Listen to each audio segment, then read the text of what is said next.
I lived on a farm and I had a lovely childhood. I was an only child and I just wandered round the place and caught the horse and had a spin on him and helped with the hay and played with the dog and the chickens and went to the well to get water. We had no running water. We had a horse and we had a donkey and catching them and trying to get up on them and you'd find out then what was the best wall to get up on and try and get up on the horse's back. Yeah. You know every rock and where everything was. Good times. So when I was 7, 2 neighbours came and asked my mother would it be okay if they brought me to the circus in town. But we'd have to, we walked.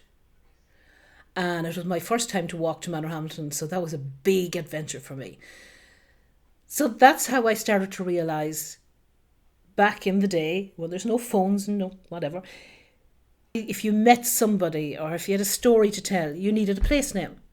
So we left Brackrown, we came down past Keaveney's Lane, Conley's Lane, Mullen Road, down to Drancy's Bridge, Brady's, and you're starting to come into Manorhamilton, then down through Deer Park, down Screeney Road, and the Whinny Hollow. The Whinny Hollow was a dip in the road. We would call whins. They're known as gorse that's growing there in that hollow. And down then to Sheila Moore's Brae. So Sheila Moore's Brae, the trees had grown up over the road and had met, so it was like an arch. And the bats lived there. We were always told to put our long hair, underneath our coat to make sure that the story would go around that if the bat got into your hair, you'd have to have your hair cut off. To tell a story or to tell where you've been, you would say, well, I met my friend at the Whinny Hollow. Or I was really scared going down the Sheila Moore's Brae because it was late at night and there was bats flying around. So these place names allowed you to tell a story and people knew exactly where you met somebody. Like I guess today you would say, oh, well, I met her in SuperValu. We had place names to tell our stories. On the farm, again, you'd have to know the name of the fields.